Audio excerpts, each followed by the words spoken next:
Bismillahirrahmanirrahim. Assalamualaikum warahmatullahi wabarakatuh. Innal hamdalillah wa na'udzu billahi min shururi anfusina wa min sayyiati a'malina. May yahdihillahu fala mudilla lahu wa may yudlil fala hadiya lahu. Ashhadu an la ilaha illallah wahdahu la syarika lahu wa ashhadu anna Muhammadan abduhu wa rasuluh. Allahumma salli wa sallim ala nabiyyina Muhammad wa ala alihi wa sahbihi wa man ittaba'a hudahu ila yaumiddin, amma ba'd. Bapak dan ibu-ibu, saudaraku kaum muslimin wal muslimat rahimani wa rahimakumullah. Assalamualaikum warahmatullahi wabarakatuh. Alhamdulillah, puji dan syukur kita panjatkan kepada Allah Subhanahu wa taala atas segala nikmat yang telah Allah Subhanahu wa taala anugerahkan kepada kita semua, sehingga di kesempatan malam hari ini setelah lama kita dipisahkan oleh oleh PPKM ya, kembali Allah Subhanahu wa taala pertemukan di Masjid Surau Ageng Al-Fatah yang kita cintai ini untuk kita kembali mempelajari agama kita, mempelajari kitabullah dan sunnah Nabi alaihi salatu wassalam. Namun sebelum kita kembali menyelami bagaimana sejarah Nabi alaihi salatu wasallam yang biasa menjadi kajian kita pada setiap malam Selasa, di kajian perdana ini kita ingin berbicara tentang suatu tema yang cukup penting untuk diketahui oleh setiap muslim dan muslimah yang ingin mendapatkan keberkahan dan keberhasilan dari kajian-kajian yang diikuti. Sebagaimana yang kita ketahui, hadirin yang dimuliakan Allah, menuntut ilmu ini merupakan kewajiban bagi setiap muslim. Dia belajar agamanya, mengetahui tentang syariat Allah Subhanahu wa taala, ini merupakan kewajiban. Dan demikian juga Allah Subhanahu wa taala telah menjanjikan keutamaan yang luar biasa bagi orang-orang yang menuntut ilmu. Ya, di antaranya Allah Subhanahu wa taala akan mengangkat derajat orang yang berilmu.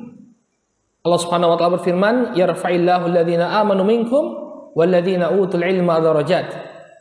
Allah Subhanahu wa taala akan mengangkat orang-orang yang beriman di antara kalian, dan orang-orang yang diberikan ilmu Allah angkat beberapa derajat, ditinggikan derajatnya oleh Allah Subhanahu wa taala.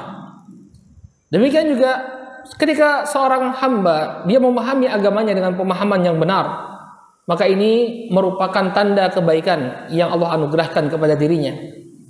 Jadi standar kebaikan itu adalah ketika seseorang paham terhadap agamanya. Nabi Shallallahu Alaihi Wasallam bersabda, "Man yuridillahu bihi khairan yufaqihu fid din."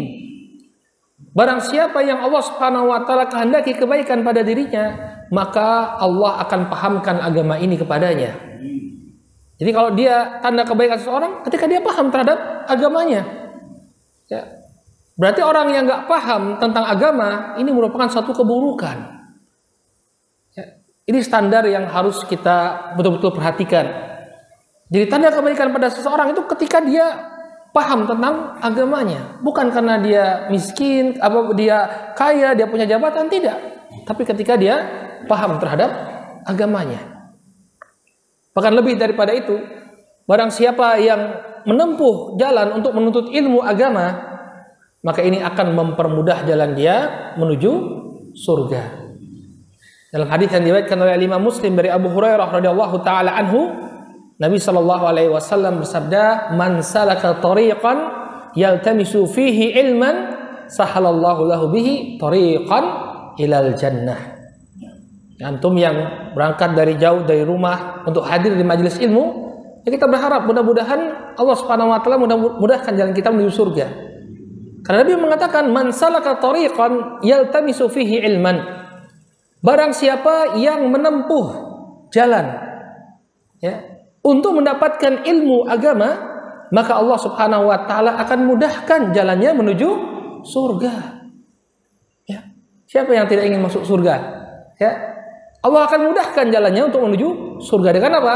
Dengan menempuh perjalanan menuntut ilmu. Oleh karena itu, hendaknya setiap muslim dan muslimah bersemangat untuk menuntut ilmu, meluangkan waktunya, bahkan menjadikan majelis ilmu itu sebagai prioritas. Karena demikian besar keutamaan yang ada di balik majelis ilmu. Tapi kita kira di sini insya Allah semuanya semangat ya. Ya, pertemuan pertama udah masya Allah ini ya, udah meluber sampai di belakang gitu ya. Saking semangat, saking rindunya ya. Banyak memang yang tanya ini, kapan Ustadz mulainya? Wah, kalau saya kan tergantung takbir masjid. Kalau sudah tetangga sudah mulai buka kajian ya ini buka juga ya. Jadi insya Allah kita akan kembali memulai ya, mudah-mudahan Allah Subhanahu Wa Taala berikan kemudahan kepada kita semua. Baik. Nah, ketika seseorang itu menuntut ilmu agar dia beroleh keberhasilan, bukan hanya keberhasilan dunia, tapi keberhasilan juga di akhirat tentunya. Di sana ada adab-adab yang perlu diketahui dan dipatuhi dan dilaksanakan oleh setiap orang yang menginginkan keutamaan tersebut.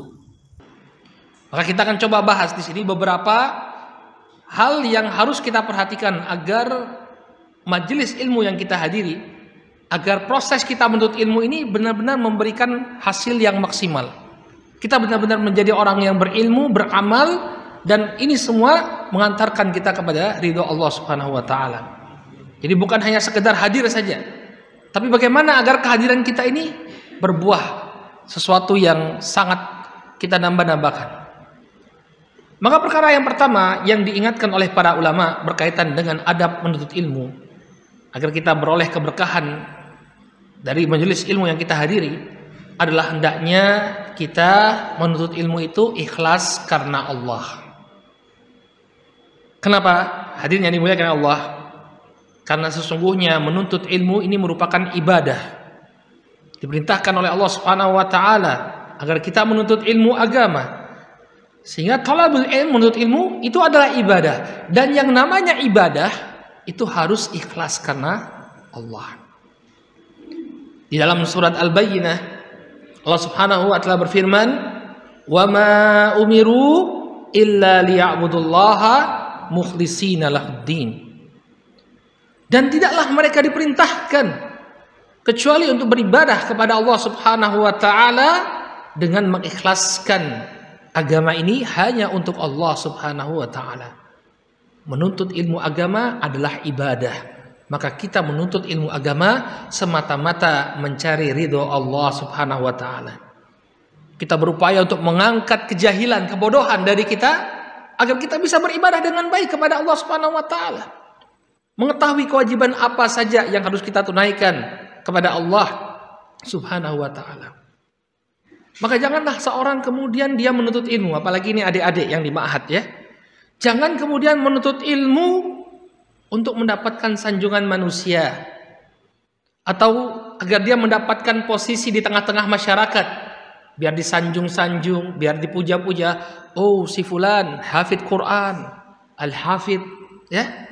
Jangan sama sekali. Yang kita cari adalah ridho Allah Subhanahu wa taala. Karena sangat merugi orang yang melaksanakan satu ibadah tapi tidak ikhlas karena Allah, karena tujuan-tujuan dunia.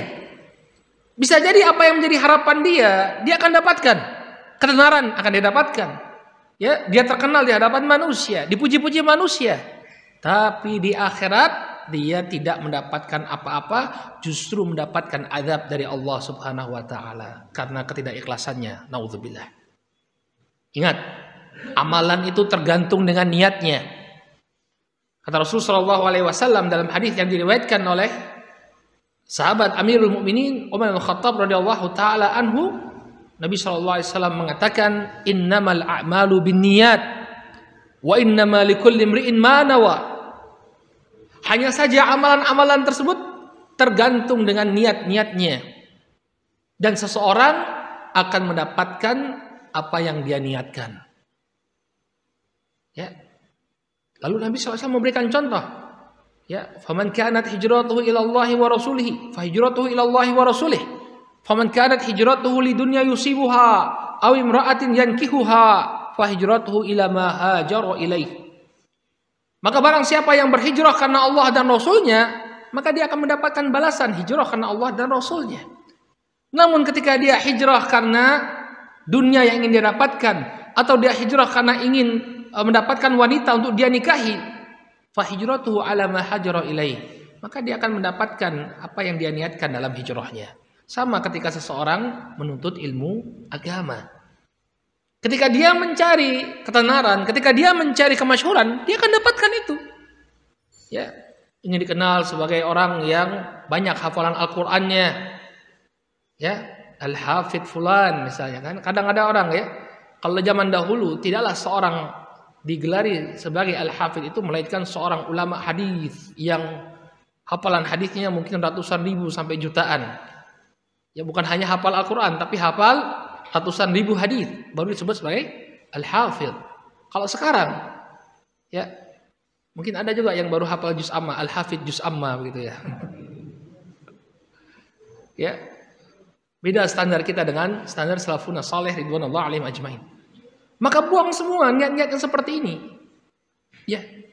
Tapi kita niatkan semata-mata agar kebodohan ini hilang, agar kita bisa beribadah kepada Allah Subhanahu wa taala dengan sebaik-baiknya, sesuai dengan apa yang diharapkan oleh Allah Subhanahu wa taala atas diri kita. Itulah niat kita menuntut ilmu, bukan untuk mendapatkan dunia yang demikian hina.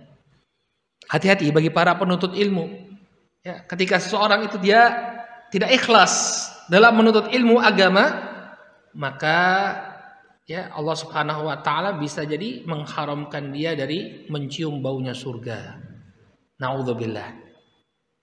Dalam sebuah hadis yang diriwayatkan dalam Musnad Imam Ahmad dari sahabat Abu Hurairah radhiyallahu taala anhu, Nabi sallallahu alaihi wasallam bersabda, "Man ta'allama ilman mimma yubtagha bihi wajhullah, la yata'allamuhu illa liyusiba bihi aradan minad dunya, lam yajid arfal jannah yaumal qiyamah." Nauzubillah.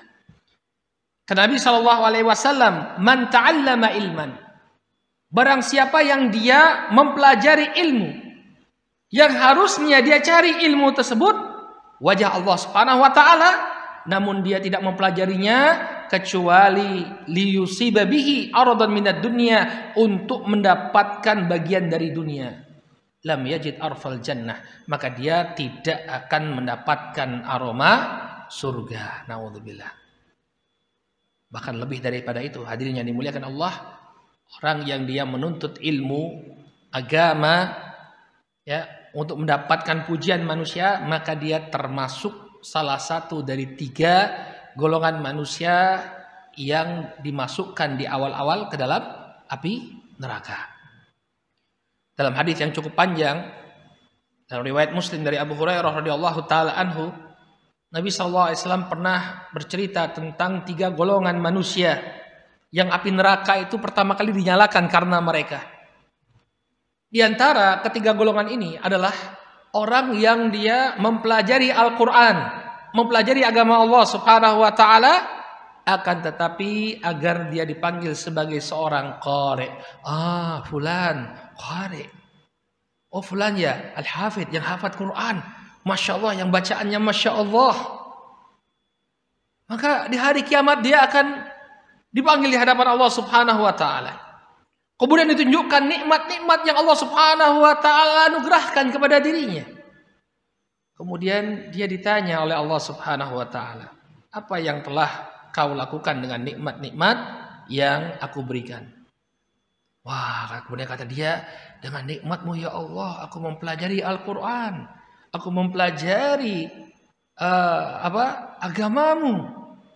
Ya. Karenamu ya Allah," katanya. Karenamu ya Allah. Allah tidak bisa dibohongi. Allah tahu apa yang ada di dalam hati-hati manusia. Maka kata Allah Subhanahu wa taala, "Kadzabta, dusta engkau. Tidaklah engkau mempelajari Al-Qur'an, melainkan agar engkau dipanggil sebagai seorang qari." Oh, fulan qari, fulan penghafal Quran. Wa qad qil. Dan itu telah engkau dapatkan. Pujian yang kau harapkan itu sudah diberikan oleh manusia. Orang-orang memanggilmu, orang-orang memujimu. Ya, itu semua sudah kau dapatkan. Maka kemudian ya orang ini pun diseret ke dalam api neraka di atas wajahnya, lalu dilemparkan oleh Allah Subhanahu wa taala ke dalam api neraka. Nauzubillah. Ya.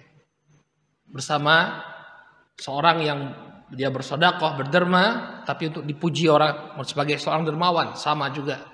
Sama seorang lagi yang dia berjihad, tapi jihadnya bukan karena Allah, karena ingin dipuji sebagai seorang pemberani, sama dimasukkan oleh Allah Subhanahu wa taala ke dalam api neraka. Nauzubillah.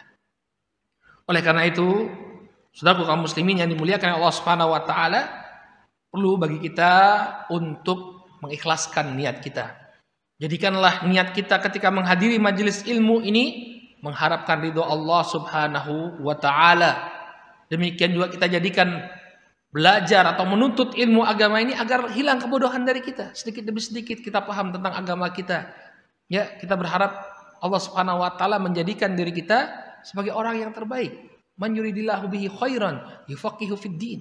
Inilah yang menjadi niat kita dalam menuntut ilmu.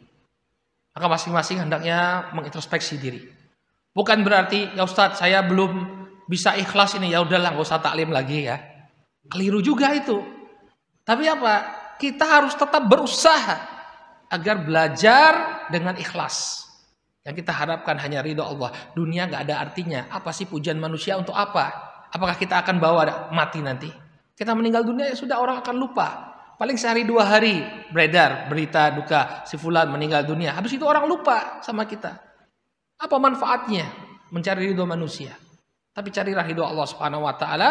Maka keutamaan yang kita miliki akan kekal abadi sampai ke akhirat nanti. Ini yang pertama, hadirin yang dimuliakan Allah. Ikhlasun niyah, mengikhlaskan niat. Kemudian yang kedua, di antara adab-adab dalam menuntut ilmu, hendaknya seseorang membersihkan wadah ilmunya. Jadi ilmu itu kadang-kadang orang berpikir ya, atau muncul suatu permasalahan, saya kok hadir di majelis ilmu, kok kadang-kadang sulit sekali untuk memahami pelajaran yang diberikan. Atau ilmunya itu sama sekali tidak melekat. Dia hadir di majelis ilmu, tapi nggak melekat sama sekali.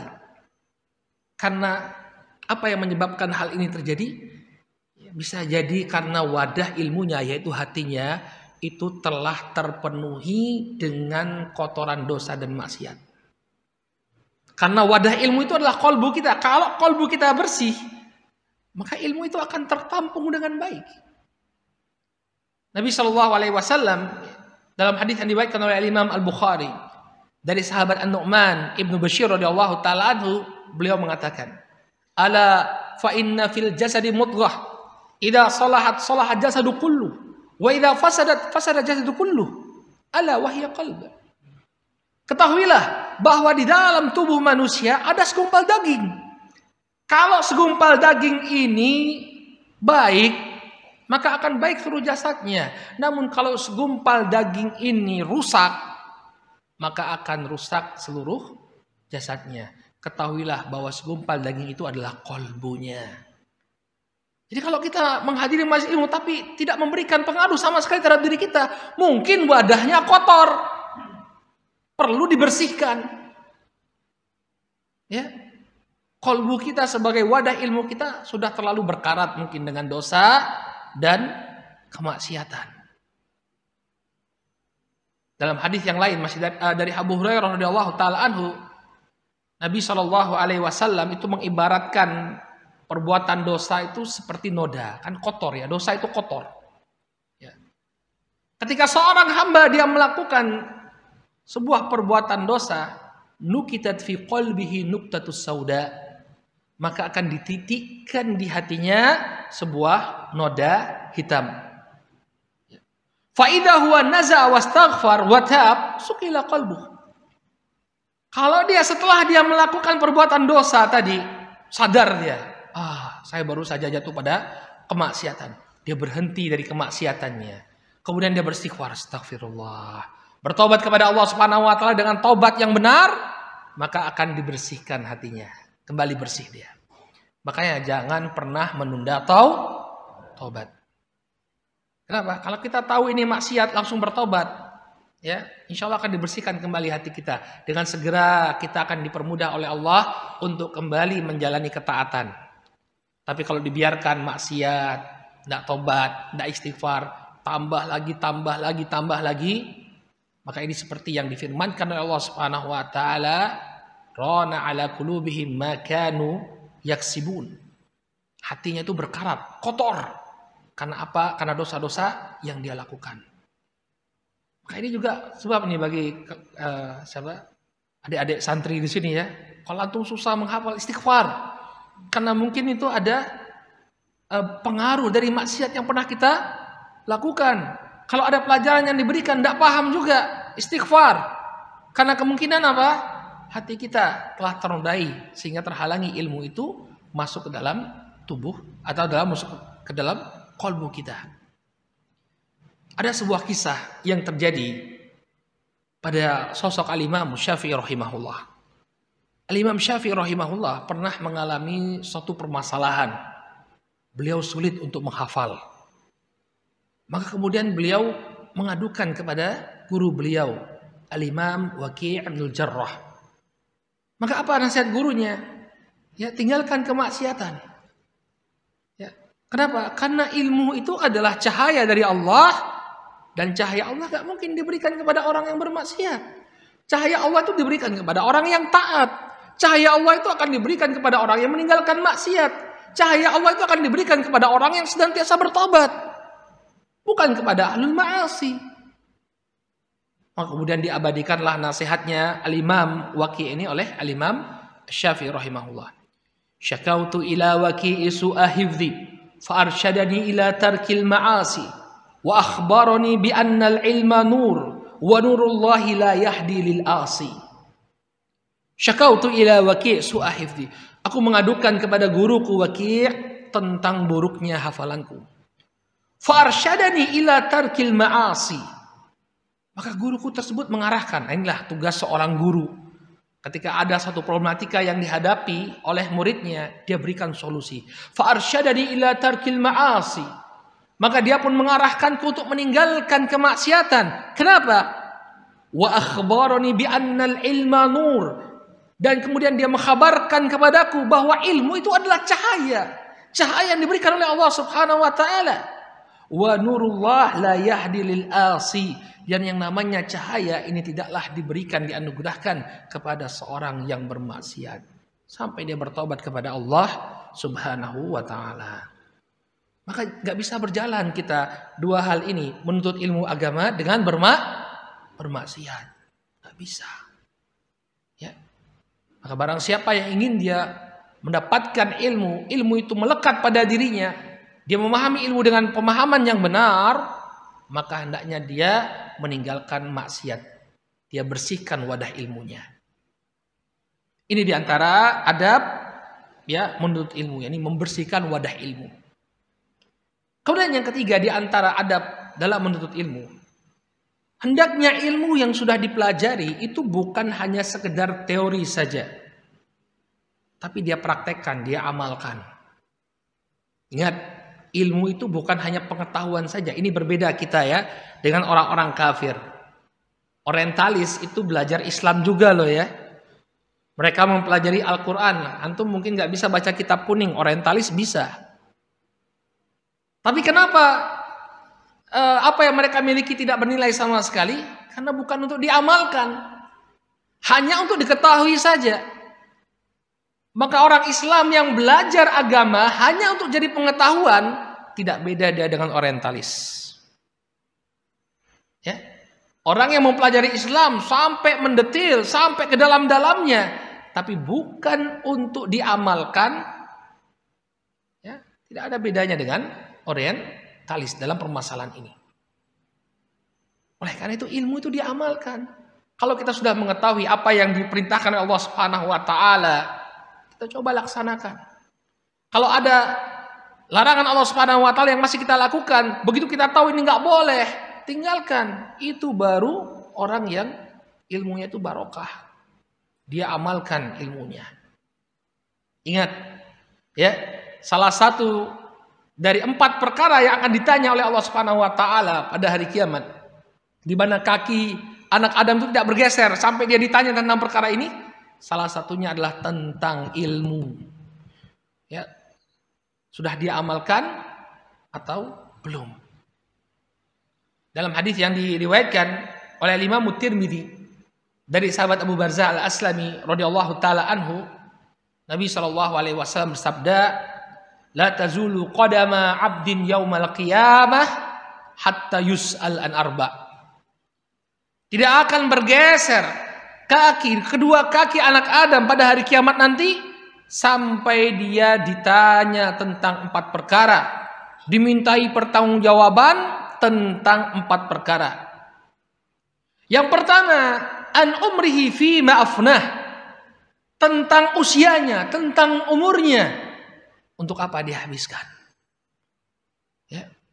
Kadang sebagian para pemuda, mereka mengira usia mereka masih panjang, kemudian mereka habiskan waktunya untuk hal-hal yang tidak bermanfaat. Ya, apa misalnya? Begadang itu zaman jenengan, Pak. Ya, begadang jangan begadang, ya. Tapi ya mungkin masih sekarang. Begadangnya ngapain? Main games. Apa namanya? PUBG. Hah? Apalagi yang terkenal? Mas Hadi tahu nih? Enggak tahu ya? Ya, Mobile Legend, wah ada yang dari belakang tuh tahu ya. Ingat ya, antum sudah balik itu dimintai pertanggungjawaban oleh Allah Subhanahu wa taala. Apa waktunya? Habis untuk apa? Untuk nge-game.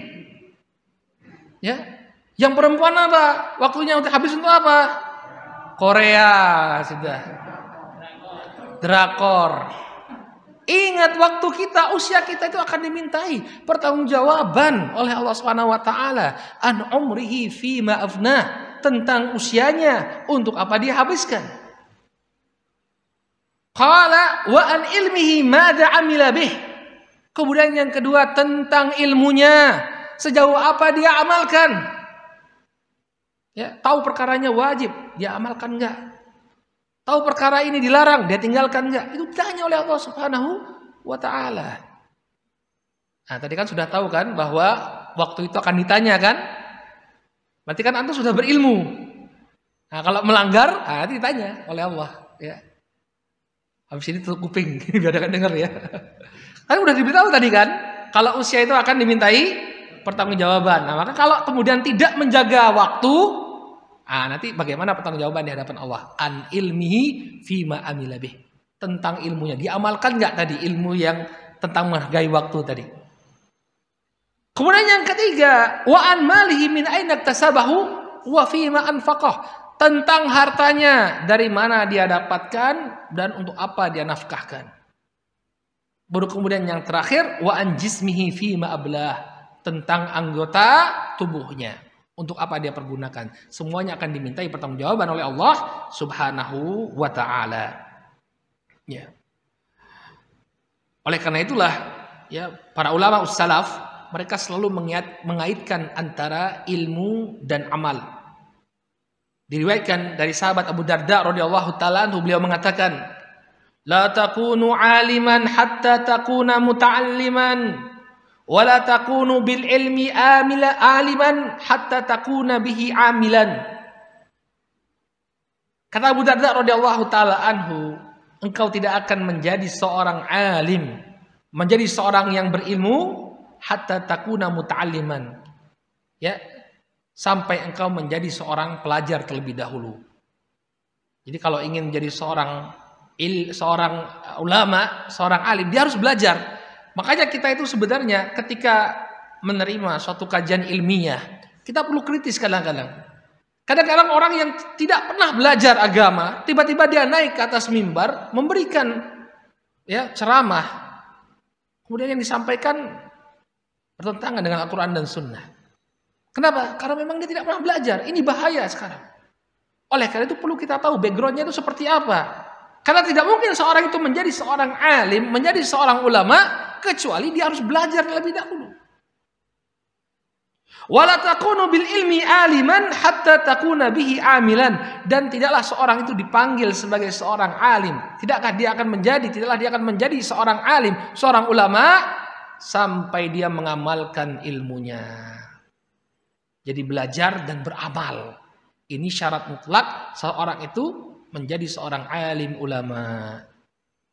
Ada keterkaitan antara ilmu dan amalan. Ya. Kemudian juga diriwayatkan dari Al-Fudail bin Iyad radhiyallahu taala rahimahullahu taala. Beliau mengatakan la yazalul alimu jahilan bima alima hatta ya'mal bih.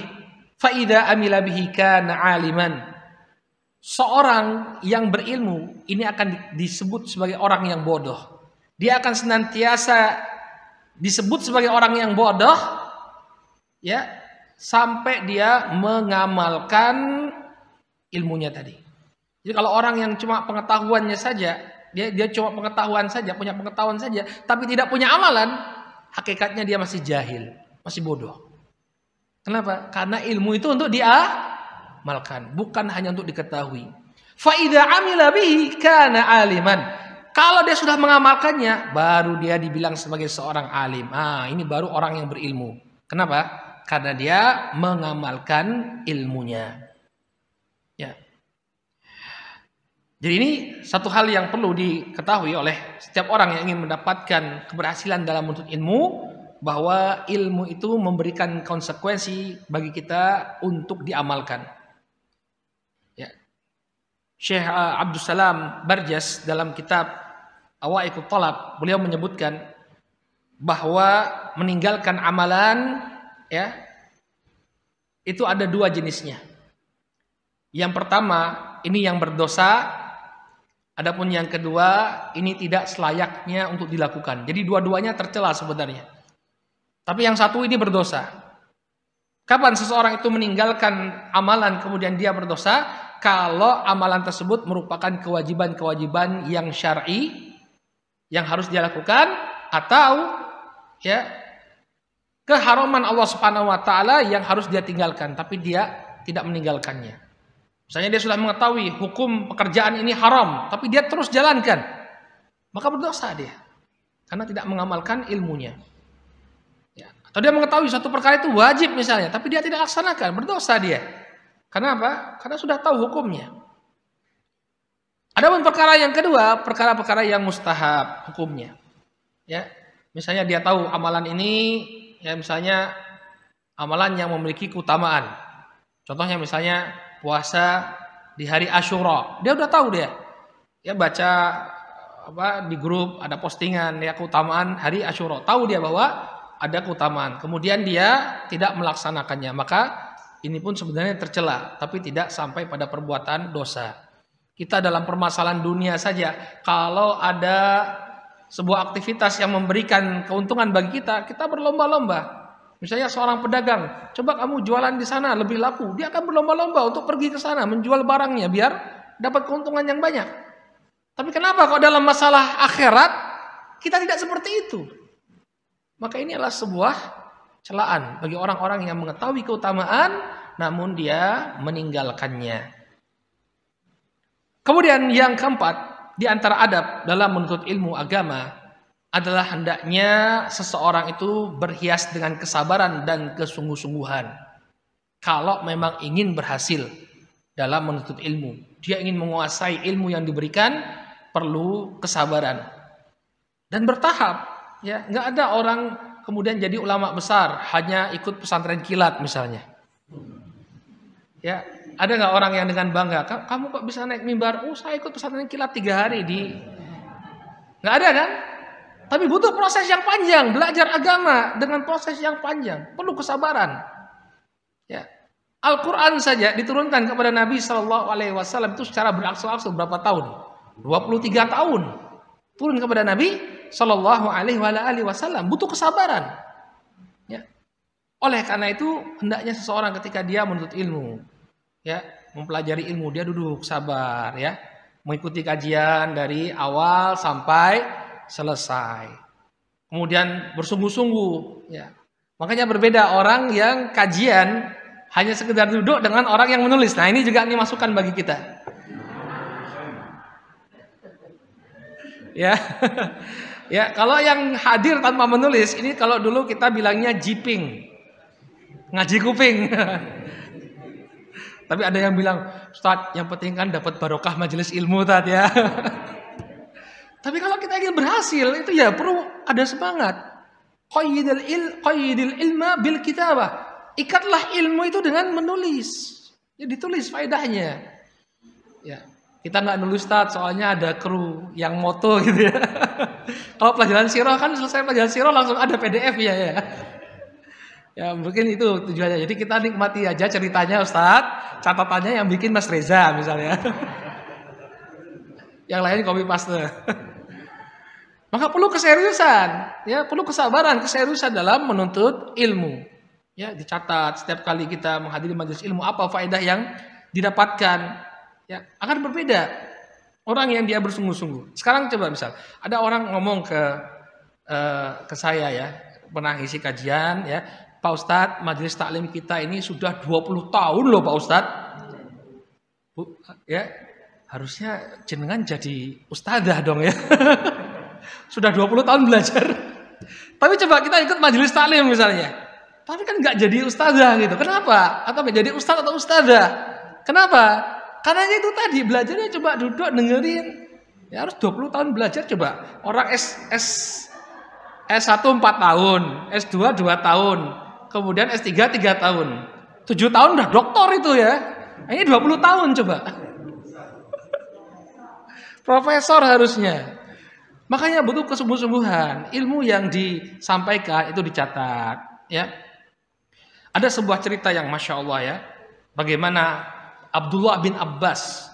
Abdullah bin Abbas sepupunya Rasul Shallallahu Alaihi Wasallam. Beliau putranya Abbas. Abbas itu pamannya Nabi Sallallahu Alaihi Wasallam. Abdullah bin Abbas ini ya beda jauh usianya. Walaupun dia sepupu Nabi, tapi beda jauh usianya. Ketika Nabi meninggal dunia, beliau masih sangat muda. Ya, jadi beliau sahabat junior. Nah, ketika Nabi SAW meninggal dunia, Abbas ini ngajak temannya. Ini mumpung sahabat-sahabat senior masih hidup, ayo kita ambil hadisnya, ayo kita pelajari ya wasiat-wasiat Nabi SAW dari mereka. Kemudian temannya mengatakan, Abbas, kamu tuh anak muda, tidak ada seorang pun yang bakal tanya sama kamu nanti. Tapi Abbas gak peduli, beliau cari.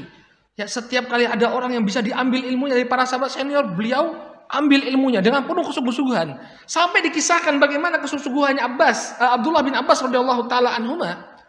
Ya, beliau menginginkan sebuah hadis yang didapatkan oleh seorang sahabat yang ada pada diri seorang sahabat, lalu beliau menempuh perjalanan yang cukup jauh. Ya, beliau pergi ke sana, ternyata sahabat yang ingin beliau temui sedang beristirahat dalam rumahnya. Apa yang beliau lakukan? Beliau bentangkan selendangnya, beliau tunggu sampai gurunya itu keluar demi mendapatkan ilmu. Lihat kesungguh-sungguhan mereka.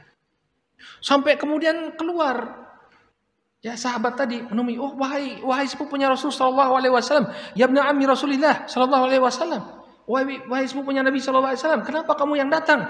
Ya, coba kamu yang suruh aku yang datang, nanti aku akan berikan hadis kepadamu. Tidak, kata Abdullah bin Abbas. Al ilmu yu'ta walam ya'ti. Ilmu itu didatangi, bukan mendatangi. Lihat, bersabar untuk mendapatkan ilmu sampai merendahkan dirinya di hadapan di pintu depan rumah di pintu rumah gurunya untuk mendapatkan ilmu. Kesungguh-sungguhan. Kalau kita baca bagaimana biografi para ulama, misalnya Al-Imam Al-Bukhari.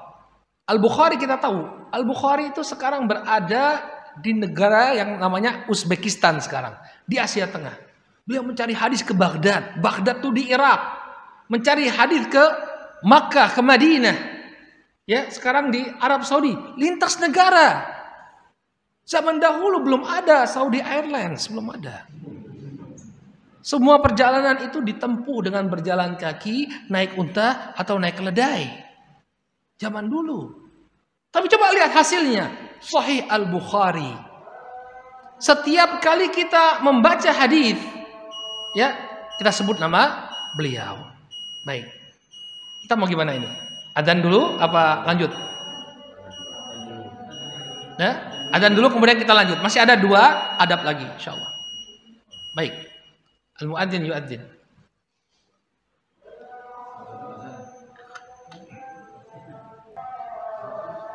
Alhamdulillah wassalatu wassalamu ala Rasulillah wa ala alihi washabihi wa wala amma ba'd. Kita selesaikan sedikit perkara-perkara yang perlu diperhatikan ya sebagai adab dalam menuntut ilmu. Telah tadi kita sebutkan bahwa perlu adanya kesabaran dan kesungguhan dalam menuntut ilmu. Maka di antara adab yang kelima adalah hendaknya menghormati guru kita. Jadi kita sebagai penuntut ilmu ini harus menghormati Ya, sebagaimana orang yang memberikan jasa kepada kita menghormati. Ya. Kata Nabi SAW, lam yashkurillah man lam yashkurin nas. Tidak dikatakan bersyukur kepada Allah Subhanahu Wa Taala orang yang tidak berterima kasih kepada manusia. Guru-guru kita, mereka banyak sekali jasanya. Mengangkat kebodohan dari kita, memberikan kita ilmu, memberikan kita pencerahan. Yang dahulunya kita nggak tahu, jadi tahu. Yang dulunya kita nggak paham, jadi paham. Maka luar biasa sekali jasa guru-guru kita. Ya.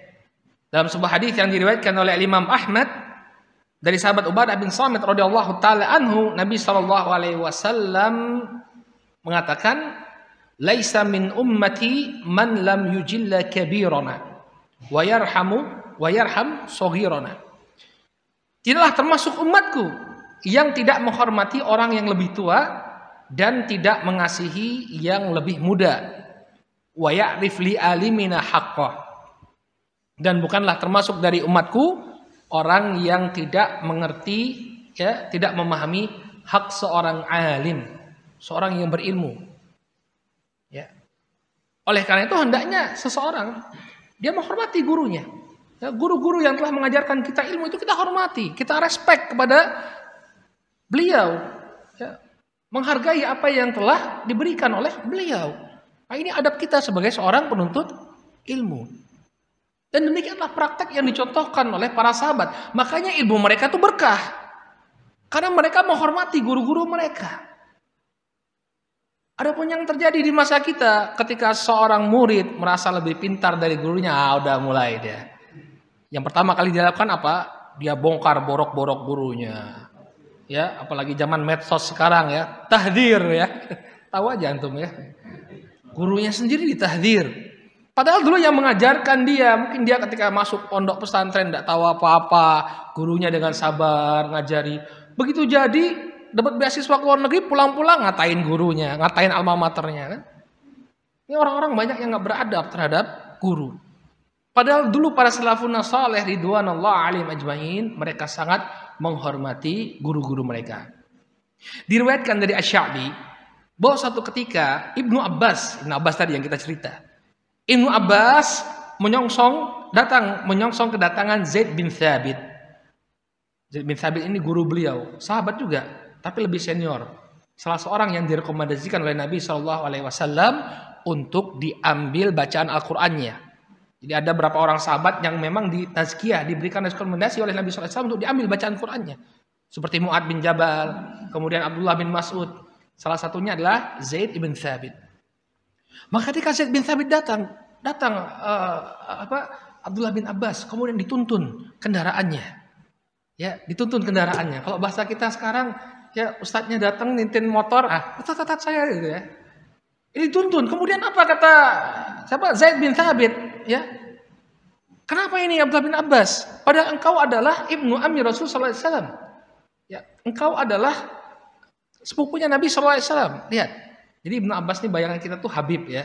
Masih keluarganya Nabi sallallahu alaihi wasallam. Kemudian ada ustadz biasa Zaid bin Thabit, bahkan bukan seorang Quraisy.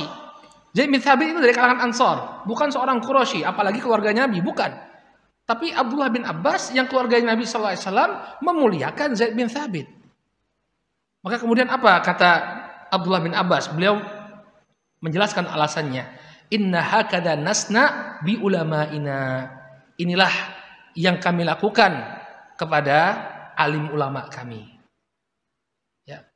Jadi bukan satu hal yang tercela, justru memang seperti itulah kita menghormati guru-guru kita, tapi bukan kemudian berlebihan seperti sebagian orang sujud ke gurunya, ya, atau tabarruk dari gurunya, begitu gurunya minum nanti muridnya rebut-rebutan. Tidak perlu sampai seperti itu. Menghormati guru, memuliakan guru, ya.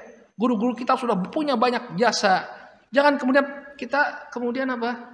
Justru menjatuhkan kehormatan guru-guru kita. Banyak murid-murid yang seperti itu. Biasanya nggak barokah ilmunya.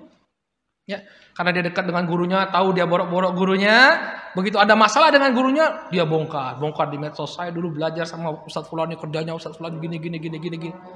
Maka yang demikian, ya, dikhawatirkan ilmunya tidak berkah. Ya.